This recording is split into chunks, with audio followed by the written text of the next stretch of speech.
Hello, and welcome to the Beyond Resilience Life podcast, a show about life adversity, how to overcome it, and transform your life. This is your host, Dr. Lydiana García, a licensed psychologist in Los Angeles, California. And even though my hope is to deliver information that can be helpful for you to overcome adversity and transform your life, it is not meant to be a substitute from being diagnosed and treated by a licensed mental health, medical, and related professional. Okay, everyone. So welcome to this another great episode. Today, I have the honor and privilege to any of you that don't know her yet. I doubt it because I share a lot of her posts. Natalie Gutierrez. She's a licensed marriage family therapist in New York. And I like to call her New York, and I don't know if she is okay with that term. Yes. Okay, cool. And Natalie, she's been like a beam of light in this Instagram world. I feel like she has so much energy and so much very consistent in her posting and has created a movement. Because I saw you 3-4 months ago and you were in the 3,000 and something. And right now you wrote in the 15,000, 16,000, you're close into 20. And that was by this very heartfelt of just posting every day, keeping consistent and all of that. So I really salute you for all of that and for the movement and change, because a lot of people are being able, now that you have more accessibility, more people are being able to see your posts and identify. And there's such a huge need for us to keep on being in those platforms. And she's a trauma therapist, and I'll let her introduce herself a little bit more. I just wanted to say that piece, but that's who we have today. And today what we're going to do is we're going to have a conversation about the healing journey of Black, Indigenous people of color, because as Natalie and I were both therapists and we work in the trauma field, we've been very interesting introduced, and I think you did a video recently about how is the journey when we go to trainings and we're usually the only ones that look different, meaning non-white. And then how a lot of people are applying those things, or you see it out there. And if you're listening to this and you're, what I'm going to describe about, please don't take it as an offense. It's more of a description. But I've seen a lot of white therapists just learning Spanish and trying to apply things without necessarily knowing the culture and just translating purely. And that's not norm-based. And that is a big, big problem. And that goes with testing as well, because I'm a psychologist. So for any of you that have children in the schools, and I know right now we have one of the guests is Michelle, and she's a school psychologist, but I think she's the only one that I know that is non-white. So it's a very dangerous thing, because a lot of us are getting diagnosed, mistreated, and just translated something that was created for a specific population to everyone else. So that's why I'm so psyched about this post about this episode. And without any further ado, because I can keep on talking, Natalie, I want you to tell us a little bit more about yourself, what you do, and what inspires you to continue doing it. So I just have to say thank you so much for having me on and for all the beautiful things that you have to say about me. I love you very much, and I'm thankful that you see me, and I'm thankful that I have the honor of just being here. And as you're talking, I'm writing this down. I'm yep. And I want to mention this too. And I want to talk about this too, because, I felt the rabia already. I felt my ancestral rage start coming up. And, okay. So where do I start? So I've been a licensed marriage and family therapist in the state of New York for about 7 years now. And in the state of New Jersey for about 1 year now. But I've been doing the therapy work, accruing hours and blah, blah, blah, blah, probably for over 10 years now. And from the from jump, I started working with survivors of sexual trauma, survivors of sexual abuse as children, and also intimate partner violence. And then I also ran a group. It was a requirement at the time to co-facilitate a group with sex offenders. So offenders that have also sexually abused other folks. And I got to just get a very holistic perspective on everything. And wow, I learned a lot. And then I just, when I moved back, that was in Hawaii. When I moved back to New York City, I worked a little bit with the substance abuse population. And then I just worked in the clinic to accrue my hours for licensure. And I was always primarily working with trauma. And I tell people that I chose trauma work and trauma work chose me. And I don't think there's any coincidence in that, because I carry my own trauma, and it just kind of has worked out this way. And I honestly feel like I don't know what else I would do if I wasn't doing this. I feel so passionate about this. I love this. I feel like I try to work from my spirit and from my heart as much as possible. in some of the trainings, because I've done a training, like a trauma studies training with a psychoanalytic perspective, and just these other sort of trainings that you have to do along the way, I felt like it was powerful and I love the information, but there was something always missing. Like it felt very whitewashed. It felt like everything was, I am here and I'm like this robot and you are you, and I'm not going to have, my feelings. I'm not going to say anything about me to you. Like I'm going to keep you at a distance here.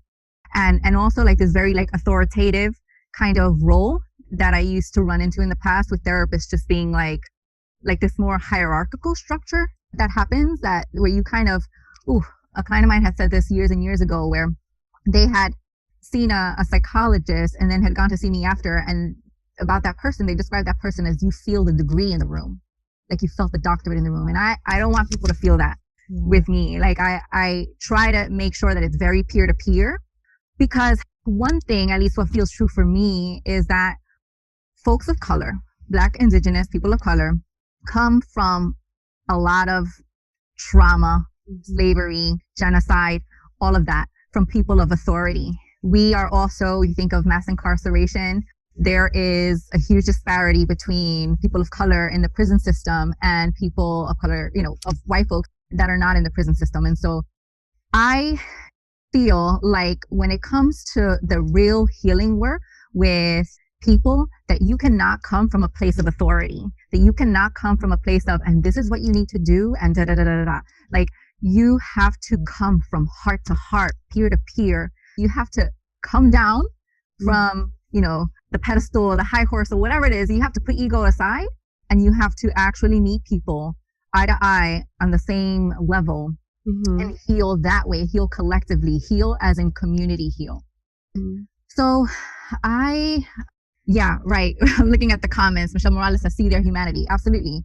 I don't like, so I have this DSM-5 in my office that I felt obligated to get, because they like, if there's this feeling like if you don't have the DSM, like you're a terrible therapist and blah, blah, blah.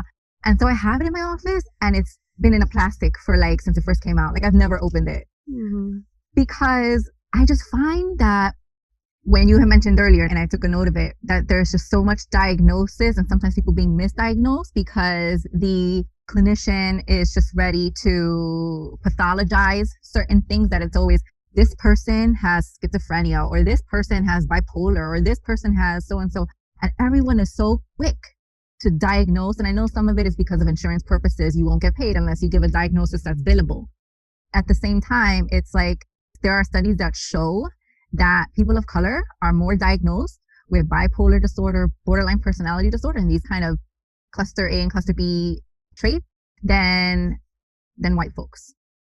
Yeah. And I would add in also schizophrenia. And it's something that I don't think I've ever shared this publicly, but I felt called.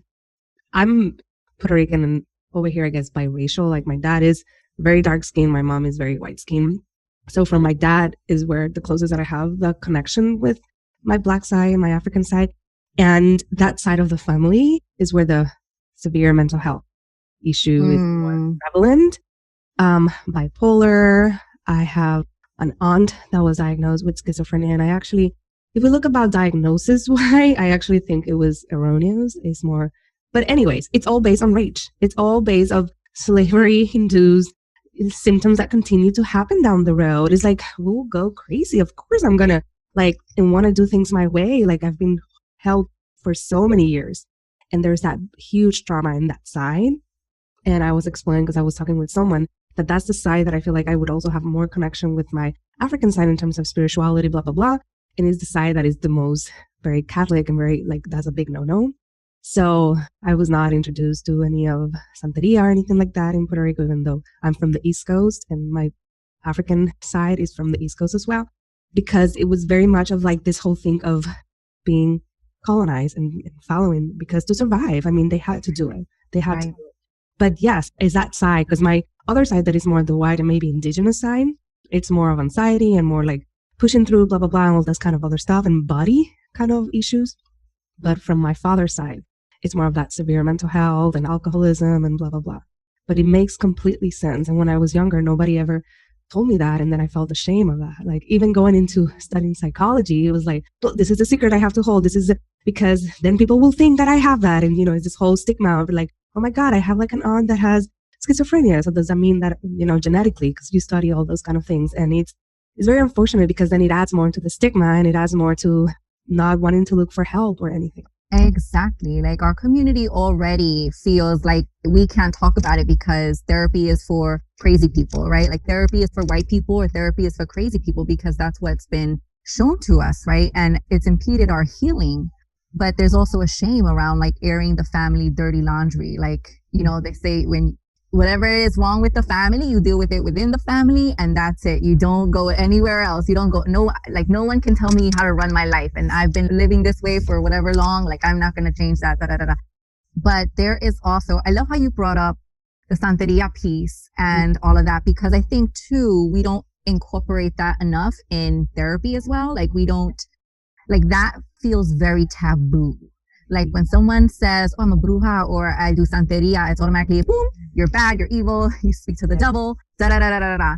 And, in the spirit of self-disclosure, I actually just came from meeting with someone and I was doing a mediumship. And for me, that's been part of how I am trying to heal my ancestral wounds because, I've been in therapy for like 8 to 10 years and I still am going to be in therapy for even more. But there's something also that therapy has not been able to heal because there's a profound pain that comes from many generations before me. And so something like going to a therapist and saying like, I have visions. Right. It's so scary because I'm like, oh my gosh, I know what comes of that. And even if supposedly the DSM says you're supposed to honor culture, do clinicians really do it? Do white clinicians really take the time to understand? It's hard. It's very difficult.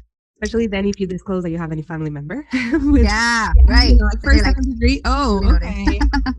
Then it's like another statistic of a genetic component. Yes, this is so on point. And thank you for sharing that as well. But it's interesting because yesterday I had a call and I was like, oh, and I have this shaman that I'm going to contact too, because I'm also dealing with some stuff in terms of ancestral. And I feel like therapy, journaling and reading and blah, blah, blah only gets to a certain point. And now I'm feeling cold to kind of do that. So yeah. Oh my God. It's frowned upon. It's frowned upon. Like with some people, like if you mention this, people will see you and just think negative things about you. Yeah. Yep. Definitely. So we already started going into it, but like, how do you define healing? Because that is such a big word. It is a big word. How do I define healing? I think, well, for the most part, I think healing is not about a destination. It's not about like a cure. Some people think healing and they think cure. I think healing is a journey. I think healing looks different for different people. And I think healing takes time. I think healing also needs to be seen and experienced as more like holistically. And so I think, especially with people of color, there's been colonization has really deeply affected us, where, like I had mentioned in that video, like I walk into the room and I already know, like in a training, I already know I'm going to be one of the very few minorities there, if not the one person. I'm already like preparing for it and I'm already feeling the message, the inner critic, but really, truly like the message of the colonizer saying, or my part of my colonized mind saying like, you're not good enough. These people speak way better than you. Their vocabulary is much larger than yours. Like you are not good enough walking into the space. You're going to look like an idiot. And I have this part. And then there's another part of me that's like, whoa, whoa, whoa, whoa, whoa. And, and I have to do this self-talk, but I don't get to go into a room without that. I don't go into a room like a training without giving myself this self-talk. Like this is a self-talk that I feel like many people of color have to give themselves before they walk into a room, knowing that they're going to be one of the very few people of color in these spaces. And these spaces are not safe spaces. These spaces are brave spaces. Yeah. These spaces are where we are required and where we feel this obligation to call it out. In this training, sorry, I know I'm kind of going ahead. I will answer your healing question, I promise. No worries, but yeah. But in this particular training, I had to share. Something came out with being like, I don't want to divulge too much, but anyway, something came out where I had to say, what you said offended me. And, you get to go to your house and not feel like when the police visit your house that you're not going to get shot. I may not even have that experience because I'm lighter, but somebody else, somebody black with more melanin in their skin can. So there's these experiences, same thing with like being stopped by the police, same thing by if you're in a store and you're being followed, which I've been followed a number of times. Like there is just there's so much inequity. So going back to just preparing for that, I feel like we just have to prepare for that so much when we go into these spaces, and they're not really safe spaces, they're brave spaces. With healing, I think that I define healing as, like I said, this journey, but also something that happens spiritually, something that happens financially. So understanding our relationship with money and really exploring that, because if we are struggling with something like asking for fee or something like feeling like we're scared to negotiate salary, things like that, this is part of being colonized. Like this is part of where we are feeling so unworthy, and that still is being passed down, that these kind of things are very scary for us and we feel unworthy. We unintentionally devalue ourselves. Yeah. So I think healing looks like financial awareness. It looks like you're healing spiritually. It looks like communal healing, because I don't believe that any one of us can heal without community. I think that's really important. I think we need to heal also individually. We need to do the work individually, deeply, and all of that. But we need to heal with community, because trauma usually happens in isolation. Although there are some traumas that happen like together, trauma happens in isolation and healing happens in connection, especially with Indigenous folks and groups. We have always functioned in community. Yeah. We have always functioned in community. And it's not until now where society has says it needs to be very individualistic, and it's not, and it can't be. You guys are enmeshed. Right. Yeah. Right. Yeah. We're enmeshed, right? Yeah. We're enmeshed. Yeah. So like, it's important that we heal also in community, and also somatically as well. So like, we're not only just trying to heal cognitively and shift our thoughts and that's not enough. Like we also have to heal somatically. We also have to understand our bodies and reclaim it. We have to reclaim our spiritual practices, whatever that looks like or doesn't look like, but that it's ours and that we're not carrying the shame around them any longer. Yeah. Taking up space. Yeah. What you're saying is so profound, and something that kind of like I wanted to continue add a little bit is, you mentioned how when we go to spaces, we have to like prepare before, but then it continues throughout the whole thing. There will be times here and there that you have to like do the self-talk to kind of stay there. And so many people, like I've worked with so many people that avoid going to places so they don't have to deal with that mental shatter. And then when you talk about the financial piece, I feel like it's important to start voicing those things out, especially in the community, because something that I just realized that I had while you were talking was, I think it was because, today is Saturday. So Thursday I had a call from someone, a Latina, and she asked me for services for someone, and like if I take insurance, and I'm like, at this moment I can't afford it. I do have some sliding scale, and they're full, and I cannot afford it, because if I continue going that route, which I've done in the past, then I cannot afford staying in my office, and I have to go back to working in an agency that mistreats me, and I'm not for that. So now, I feel much better about it, but she was like, oh, that's so unfortunate, kind of like in Spanish, like, and I was like, wow, she's shaming me. And I had to like then have that inner shot, like, okay, like I know where she's coming from, but I'm going to give her resources, this is what you can do. And I'm sorry, at this moment, I can't. And I feel like it's important for us to also stop shaming others, because that's how we can then help. Like by me being able to keep my regular fee, then I can do sliding scale. And somebody asked me like, how much can I slide? And I didn't tell them, but I do have someone, and I had people that it's $50 and that's all they can afford, but they've been clients with me for super long time. And the work is really good and all that, but I have those spots already taken and I cannot, and feeling okay with that. But that's something that probably, like, I know white psychologists, colleagues, that they are charging already, way more than I do. And from the get-go, like they got their PhD and they're already charging like $250 or something. But they don't have to go through that, like, how can I help the community? Because for many of them, their communities are fine. Yes, they can still have some issues, with financials and blah, blah, blah, but there's not that need, like, your community is like super far behind and you want to like give back to your community. And that's something else that I think is important that we all keep in mind, that we tend to have those inner shatters in our mind, but also how our community tend to push us, stay here. Mm-hmm. Yeah. Mm-hmm. Yeah. Somebody wrote, we are encouraged to forget about our community. Yes. Yeah, it is a hard balance. It is. It really is. And I was going to say something. Oh, yes. And that thing, like when people are not needing to think about that, when people are not needing to do this self-talk and like this mental exercise before going into a room, or think twice about their fee and feel like that is privilege. That is privilege. Yeah. And that is exactly, that's exactly like the example of how privilege exists. We are carrying so much. We're still carrying so much. Our ancestors have carried so much, and we are continuing to carry this burden. And when I am in these training spaces and when I'm expressing, looking around and I'm the only person of color and like people cannot afford these trainings and I could barely afford it, but I kind of sort of made it. And like, I have to name it. No one else in the room no one else in the room needs to do that. No one else in the room needs to do that, but I'm the one doing that.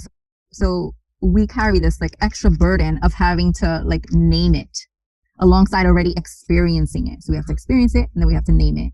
And then we have to also motivate our people as well. So it's hard. It is so hard. It's so hard. But it's important that we talk about this, because I know there was this post going around about all this stuff like moms have to think about, like I think they call it emotional heaviness or heavy load or something, like figuring things out, like where am I in? And that was so amazing, because a lot of people don't, like, if you don't see it, you might, whatever you don't see, it doesn't exist.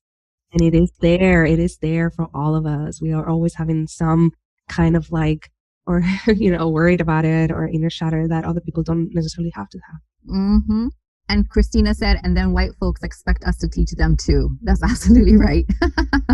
and then on top of that, hold their guilt.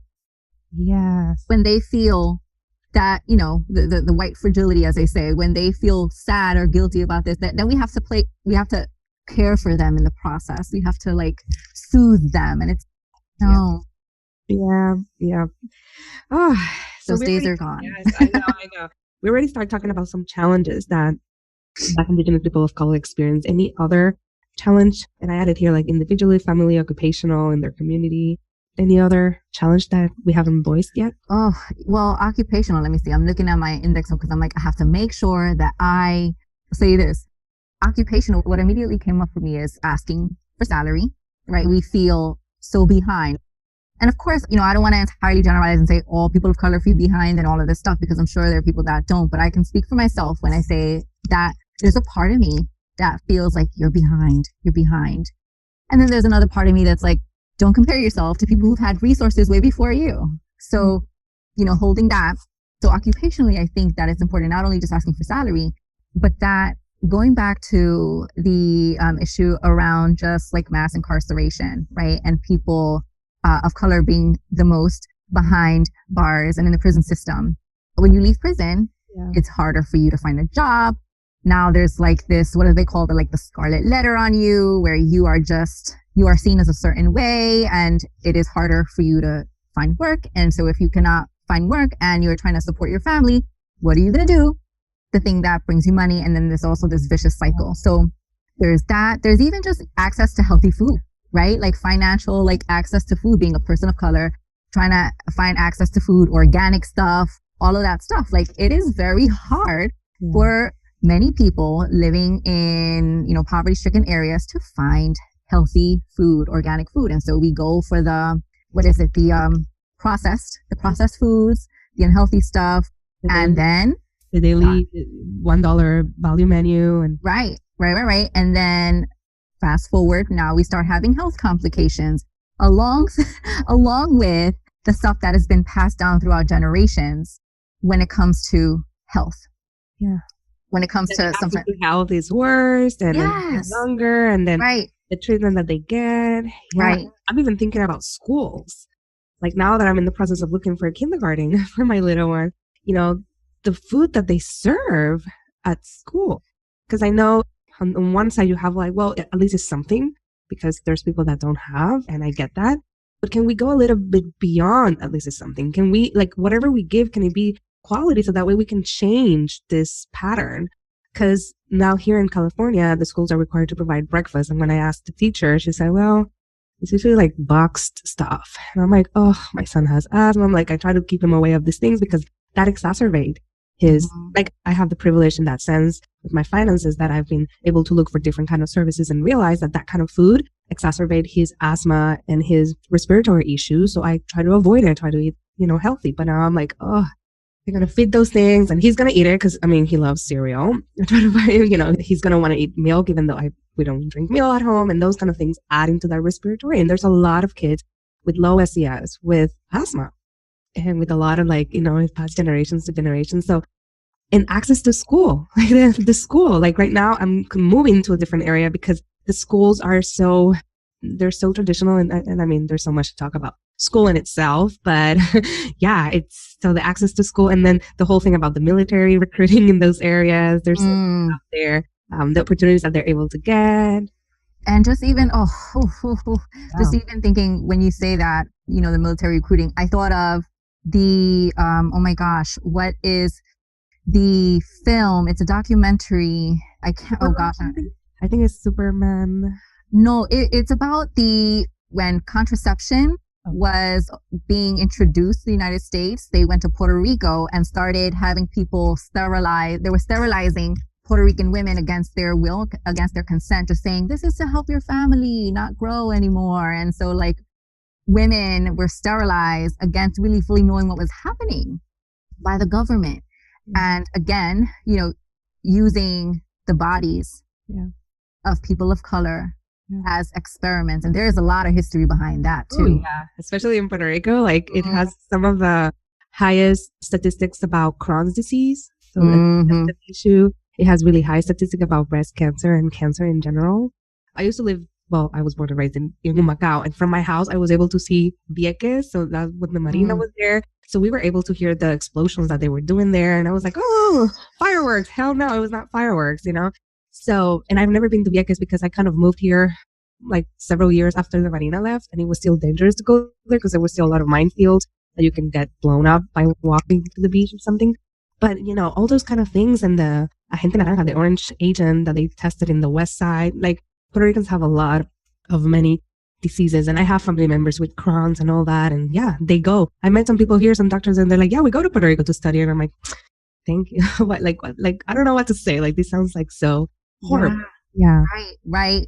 Flint, Michigan, people don't have clean water. There is just, there are way too many examples, many examples of how people of color are just completely mistreated, invalidated, dismissed, erased in this country, but also everywhere. It's not even just here. It's global. Yeah. And in terms of therapy, there's a lot of examples there, but yeah, or even your experience when you've been seeking, if you ever saw it with a white therapist or something, what are some of the challenges? I was very fortunate. Actually, before I found a positive white therapist, I went through some really hurtful therapists. I went through about eight before I found the right therapist. And they had me, one of the people, because I have complex trauma, and one of the people had me see this other guy who was running some 22-week program for CBT. And at one of those meetings, I was supposed to do a homework, and I didn't do the homework.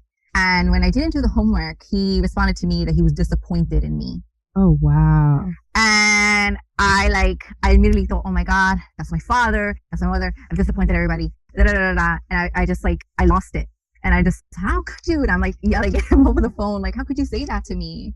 I assign homeworks to my clients, and I would never in a million years, ever in a million years, tell them that they disappoint me because they didn't do it, because that it is their process. And and that's the thing, I feel the way that therapy is supposed to be, you're supposed to say, oh, my client is being resistant if they're not doing their homework. I offer this in hey, this is a homework that I have. Can I give you some homework? You can do it if you want to. If you don't, that's okay. It doesn't matter. We can do it in person. I don't want them to come in feeling shame when they don't do my homework. Yeah. Yeah. And misunderstood. I've had or made some kind of prejudice comment or mocking religion or stuff, or the whole enmeshment piece, you have to individualize and get out of the house and all these kind of things. Yeah, there's a lot of statements that are said. And then the hard part, because I went through that, was I was feeling there was something off, but because I was raised very much into and colonized dope twice, made very much to just follow and like they're an authority, like respect them. So then I was like here doubting myself and self-questioning, like, wait, what's wrong with me? Like they're fine. Like they should be safe, and not trusting my body that was screaming, get the hell out of here. Like we got to a point, and it was so interesting, and it was so hard for me to even kind of like terminate. Like I remember I missed an appointment because of something. I think I was sick or my son was sick. She charged me, and I was like, dang it. Like I could have fight it because and I understand the policy, but my son was sick, and all that. At least ask. And it was like so hard for me to stand up, Yes, you're absolutely. And I've had that experience too. And I think he was like toward the end of what I was struggling with. But before when my A therapist that I saw, I was terrified of saying, this is not for me, or we're not a good fit. I was terrified of saying that because we're taught to be so obedient. Yes. Dating all the way back, we're taught to be so obedient that to speak up is, past painful learning has taught us if we speak up, something bad is going to happen to us. Yeah. And I'm looking at time. Geez, we can go. But in terms of recommendations to help Black, Indigenous people of color, help them in their healing journey, what would you say would help them? Like recommendations and helping. Yeah. Yeah. Get to know your body. Yes. Get to know your body, because Bessel van der Kolk says your body keeps the score, right? Our bodies just carry so much more than what we even are aware of. And I know many of us feel afraid in differentiating or distinguishing instinct or gut from fear. And I think anxiety and fear is very prevalent in it's passed down throughout generations, particularly anxiety and fear, because of colonization, genocide, slavery, all of that we're carrying so much in our bodies that are still remnants or residue of the past. And so I want to say, honor your body and listen to it, follow your instinct. When you're feeling like you're not knowing whether or not this is coming from fear or gut, I want to say, like, listen to that whisper, listen to the calm whisper. First, calm your body. And once you calm your body and deactivate your sympathetic nervous system, what is your instinct saying? What is spirit saying? And I also think it's important to ask for help. And I think one of the hardest things to say, like one of the 3 hardest words to say is, I need help. I need help. And it has to be said, because we cannot do this alone. And it's okay to ask for help, and it's okay to heal. It's important to heal. You're worthy of it. You deserve it. And you can't do this alone. And so I want to say, pay attention to your body, lead from your body, lead from your spirit, and also seek like-minded people. Seek people that you find are on the same journey as you, that uplift you, that encourage you, that are not shaming you, that see you. Yeah. And that, you said so many good nuggets for everybody that's listening. And after that, I'm going to review it and write them all down. But a lot of people struggle where to find people that can support them. Do you have any recommendation for that? Like they go like, oh, but I don't know where to find these people that can see me, that can be that. That can be these people. Yeah, that support. Like directories? Well, that could be one. Yeah. Directory. So there is, I'm trying to think of organization. Oh gosh. Are we going to email some of this out? Because I want to send it. Yeah. We can definitely send more, like in the email and the recommendations and all that. And for the show notes, yes. So I'm still learning on finding different organizations that are either primarily for people of color, but also therapists that can provide sliding scale and more help for people of color. So I've used the directories Latinx Therapy, as you know, or therapyforlatinx.com, or culturaltherapy.health, or Melanin and Mental Health, or findamulticulturaltherapist.com. Those are my go-to places. Those are my go-to places. It's like 4 or 5. I think you mentioned 5, right? Yeah.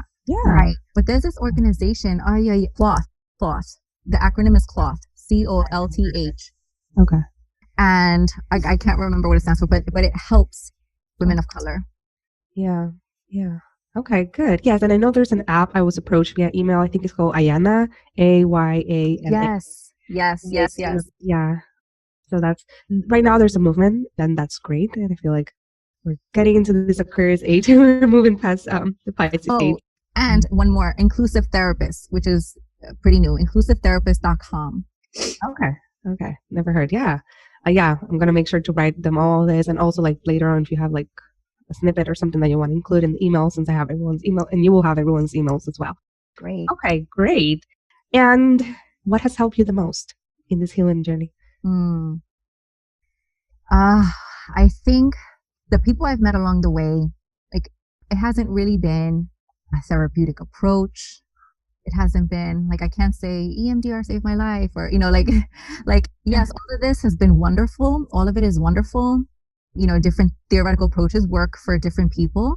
What has helped me the most is community. What has helped me the most is being able to stand in my truth and say, these people feel very toxic for me, or they're very draining for me, and I'm going to set my boundaries with them, and I'm just going to put them on this side, and I'm going to just take the risk in meeting new people and building community. And in the community that I've met along the way, really fairly recently, has been really, I want to say, the shift in me. Especially when you have this experience where you have felt loved or not loved at all, but loved to maybe conditionally. Community and relational connection, relational healing, I want to say, is incredibly important, because we can't teach that. Yeah. You can only feel that. Yeah. And you learn through other people how to love you. You learn through other people how to love you. Yeah. Yeah, that whole thing of you love yourself and other people will love you. There's you cannot happen, right? Hey, I love myself, love me. Yeah. Right.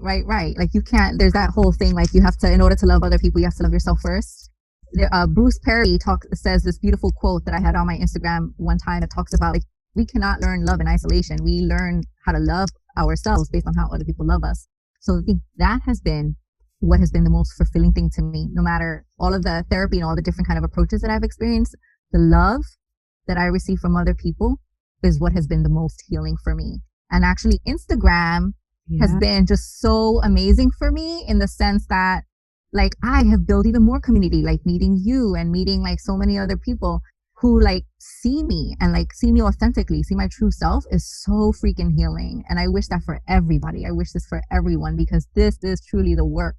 But I also wanted to say one thing that I had forgotten, that we could do all this healing work individually and spiritually and financially and all of that. But if structurally we are still where we are, and we are still perpetuating violence against people of color, then there is only much healing that is really going to happen. Yeah. It has to continue in layers, and the healing has to happen on a macro level. Changes have to occur on the macro level structurally as well. Yeah. So how can the listeners find you? I'm on Instagram, but yeah. So they can definitely find me on Instagram, Natalie Gutierrez, LMFT. They can email me at natalie@traumacounselingnyc.com. And soon I'm going to get my life together, and I'm going to create a mailing list. Oh, yes. And then they can find me there as well. But I look forward to doing that. I'm going to do that sooner than later. But for right now, Instagram and email. Okay, great. And your office is in Herald Square. Yeah, Herald Square, 34th Street, between 5th and 6th Avenue, New York City. Okay, for anyone that's local to there. And you don't have the office in New Jersey anymore? Not really. I see a couple of people in the morning there, but mostly I'm in New York City. That is where I'm called to be of service the most. Okay. Yeah. So for anyone that's local, anyone, because your lines is in New Jersey and New York. So technically you can see virtually anyone over there. So thank you so much, Natalie. This was so much helpful. And I really love your passion, your authenticity. That for me is one of my favorite values. And I feel like that's one of the things that I'm mostly called in this lifetime here. So I appreciate you being so genuine and authentic, because I feel like that's how people can heal. It's one of the components that I feel is needed. And and anything else that you want to finish with, or any last comment? I just want to say that I appreciate you, Lydiana, and you are also very authentic, and I feel the same way about you. And I feel like that's why we Yes. Like, girl crush. The friends, I know there's bromance. I don't know. Right. Girlfriends, I don't know. So thank you. I just want to say thank you. And thank you for inviting me to be on this podcast, on your podcast, on your baby.